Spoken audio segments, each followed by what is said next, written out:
This show is sponsored by BetterHelp. Imagine you're looking at a scale. Put everything you do for other people on one side and everything you do for yourself on the other. Not balanced? Maybe it's time to spend a little more time on you. Do that in therapy at betterhelp.com/super. Quick warning, this episode will contain spoilers for The Mandalorian up through Season 3, Episode 3. Hey, brother! Got a little timbre in my voice today. What if I told you that Grogu, sweet little 50-year-old baby Grogu, was also Supreme Leader Snoke?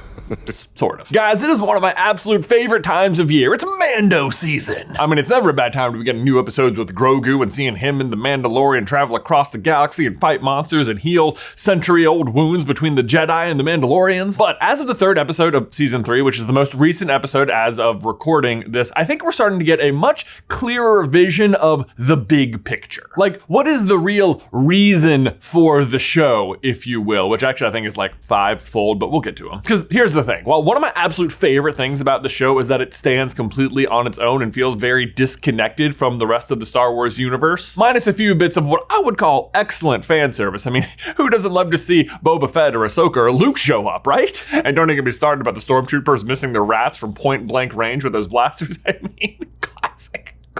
But at the end of the day, if The Mandalorian doesn't have any significance to the greater Star Wars story, then we might all start to wonder, like, what was the point of it? And I don't necessarily mean relevance to the Skywalker saga, although I do think some of that is in there. But I have to tell you, I think the significance of this show, and specifically Grogu's significance, is massive, like bigger than you think. Like, it is quite possible Grogu is the most important person in all of Star Wars. Like, the more I watch, the more it feels like Grogu is not just Star Wars present, but also maybe its past and quite possibly its future as well. That he's not just the Jedi and the Mandalorian, but also might be responsible for the rise of the First Order. Yeah, this is a cool one. Today, we reveal how Grogu is everything.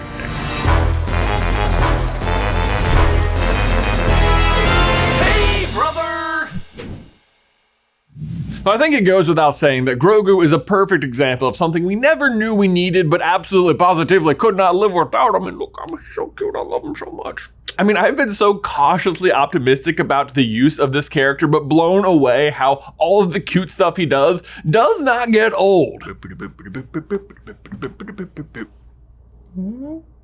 But like we said, beyond possibly being the cutest thing in the entire Star Wars galaxy, there's almost no doubt that Grogu is going to have tremendous significance to the greater Star Wars story. Possibly even the glue that holds it all together, am I right? Thank you. I'll be here for like 15 minutes. If you could laugh next time, that would help. Because if you think it's funny, they'll think it's funny. For real though, let's get into it. The plot of the first two seasons of The Mandalorian has largely been driven forward by Moff Gideon. Get back here. He doesn't make many appearances, but his behind-the-scenes puppeteering is what's causing most of the problems for Grogu and Din Djarin. Mainly what he wants to do, though, is kidnap Grogu as part of some larger plan that thus far we don't know much about, other than that they took his blood. What we do know is that his efforts involve putting a large bounty on Grogu's head, which Din Djarin takes up in the first episode and succeeds with. But of course, as we all know, he immediately regrets this, uses his payment to create some armor, and then comes back and rescues little Grogu. But while he is swift, he is not in time to stop Dr. Pershing from taking a small amount of blood from Grogu. And what the remains of the Empire want with his blood at the time is pretty unclear, but as the show has gone on, we've been given a lot of hints, and they all seem to point to the same thing, that they want to bring back Palpatine. To which you might be saying, like, what? When have they mentioned that? And you're right, they certainly haven't come right out and said it, or even mentioned Palpatine's name as far as I can remember, but it is almost what everything is pointing to. Allow me to explain. The idea of cloning someone is certainly nothing new in Star Wars. I mean, they fought an entire war with clones. Oh no! You dropped your little ball. Don't drop that, hold on. Ooh. And we've seen how it works. You take one man's DNA, clone him a bazillion times, and then just age him up really fast. But there actually is a second type of cloning out there known as strand casting. Strand cast. And this works a little bit differently, although it does source inspiration from the Kaminoans, who are the ones who originally created the clone army. Namely, that instead of just cloning one person and aging them up really fast, you can combine the DNA from multiple sources and clone them directly into an adult. In fact, we get a very good explanation of how this works from Dr. Pershing, the guy who took Grogu's blood at the beginning of episode 3, season 3 of The Mandalorian. So basically, even though he claims his motives are innocent, that he just wants to clone organs so that he can save people's lives like his mother's, and who knows, maybe it does, but it doesn't really matter because the Empire's intended use for his research is almost definitely more nefarious. In fact, we get a pretty good explanation from him about what he's trying to do with Grogu's blood back in season 2. We replicated the results of the subsequent trials, which also resulted in catastrophic failure. There were promising effects for an entire fortnight, but then sadly, the body rejected the blood. I highly doubt we'll find a donor with a higher M count though. Unfortunately, we have exhausted our initial supply of blood. The child is small and I was only able to harvest a limited amount without killing him. If these experiments are to continue as requested, we would again require access to the donor. And while he's saying that, what we the audience are seeing is a look at all of the failed experiments, or should I say, strand casts. And you might think, well, hold on, he doesn't outright say these are strand casts. Can we prove that that's what they are? And yeah, I mean, that's exactly what he describes at the beginning of season 3 for one, but also this isn't the first time we've seen what failed strand casts look like. It requires us to fast forward a little in the Star Wars timeline, but you can see them in Rise of Skywalker right here when we go to Exegol and you see all the failed versions of Supreme Leader Snoke. To which, if you're now wondering, wait, Snoke was a strand cast? Yeah. He is. Which also then explains why such an old-looking, super powerful being wasn't present for anything prior to The Force Awakens. Which is something that always bothered me, like if he's so powerful and has been around for so long, then like, where was he during the Clone Wars and stuff? But the answer is, he wasn't there yet because he hadn't been made yet. Now, in true supervillain fashion, apparently attempts to clone or strand cast Palpatine were in effect long before the beginning of A New Hope. All of which is just part of Palpatine's larger contingency plan in the event that he ever happened to lose his mortal body. Then he'd have a new vessel for his like surviving soul to go into. And yet they were not successful. So we have to ask ourselves, what X factor showed up that suddenly made it possible for Snoke to become a successful strand cast? Not that I think it's your fault or not. I know you didn't do anything wrong. But if you're not sold on this idea yet, hold on to your butts because I have one more bomb to drop on you, and this one kind of blew my mind. But if we go back to that scene where Mando and friends are examining all of the failed strand casts while Dr. Pershing is talking, they start to play this ominous, eerie, almost familiar music underneath the scene. And you could totally be forgiven for not knowing what it was because one, I don't think almost anybody noticed it, and two, they're playing some extra Mandalorian music on top of it, but do you know what theme that is? Man, Snoke really got the short end of the stick here. I mean, can you imagine commissioning someone to write you some theme music and they just come back with, oh. I mean, I guess Snoke liked it. It was John Williams, so. More than I can say. Anyway, as I'm sure you're aware, YouTube is like super finicky about music and copyright stuff, so that's all I'm gonna play from that theme, but I would super encourage you to like do some homework on this one, like go listen to that theme and watch this scene. I'll link to the video down below so you can do that, but it is, I guarantee you, that is Snoke's theme right there. And why else would you play that there?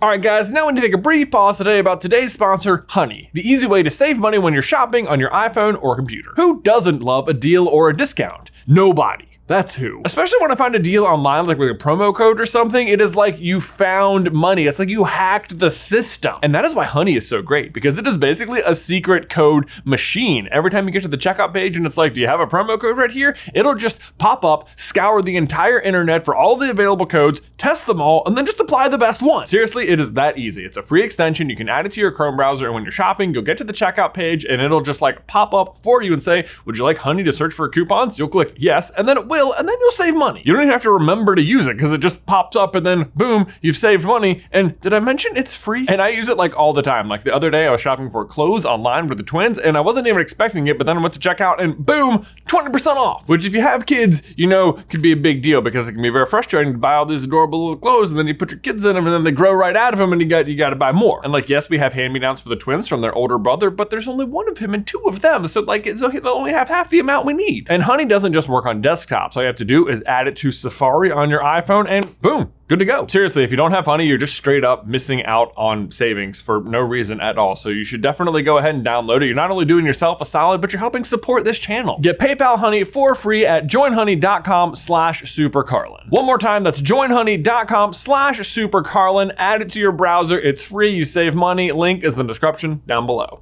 Description. That's description. I think you knew what I meant. Interestingly though, do you know who else was strand casted with Palpatine's DNA? Rey's father, which is great for a couple of reasons. First, it means that Palpatine never actually procreated with another living being, which, like, thank the maker. Do it. And two, if Grogu was actually part of Reys Dad's strand castiness, then it means that Grogu is a part of Rey. How did Pershing put it? The best parts of two people? Replicas that incorporated the best genetic attributes of both donors. Ugh, gosh, if only there was like a signature move that Grogu and Palpatine each had that we could like look for in Rey, like, I don't know, maybe the Emperor's lightning blast or Grogu's healing ability or something. Oh, wait.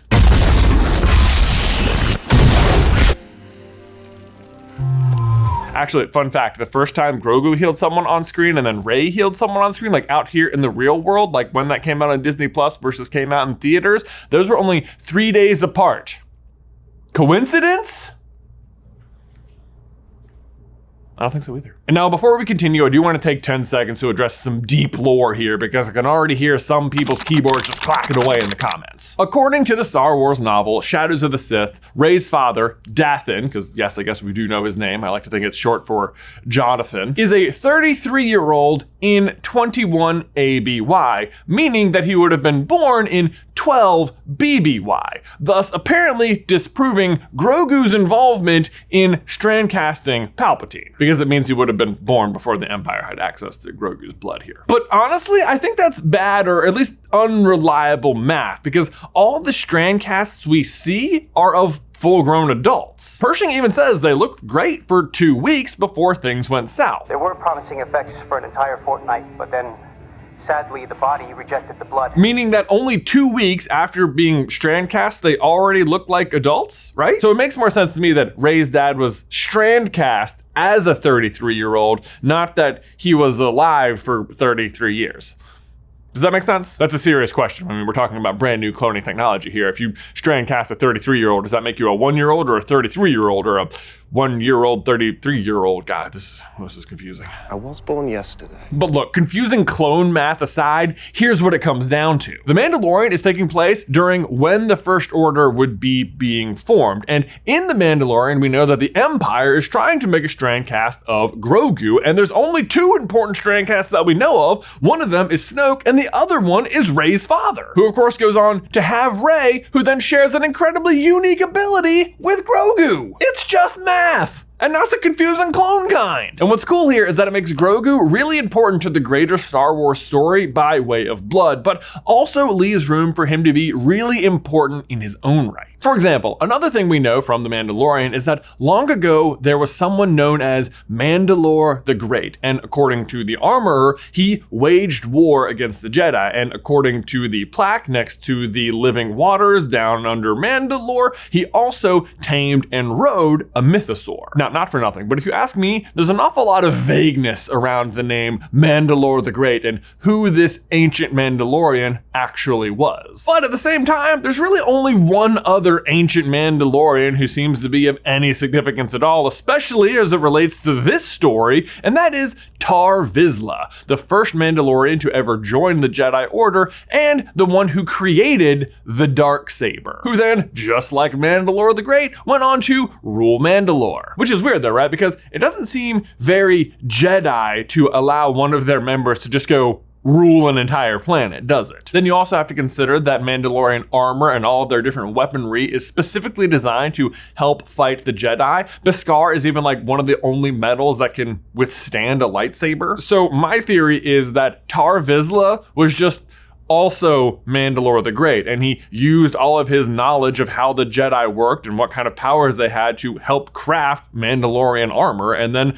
led a war against them. Which also seems in keeping with his family based on the few other Vizslas we know of. First we have Pan Vizsla, that's this guy who keeps challenging Din over everything. And then there's Pre Vizsla, who is a character from Clone Wars and is the leader of a Mandalorian terrorist group called Death Watch. So overall, I would say the Vizslas seem like conflict-driven people, lest we also forget that the name of the Darksaber is the Dark Saber, so it doesn't really sound like the weapon of a good guy, does it? So if I had to guess, Tar Vizsla became a Jedi, then left the Jedi Order, became the ruler of Mandalore, and led a fight against the Jedi. Which brings us back to Grogu, another Jedi turned Mandalorian foundling, turned back to Jedi, turned back to Mandalorian foundling, and almost definitely the eventual wielder of the Darksaber. Can't you just see him with a little lightsaber?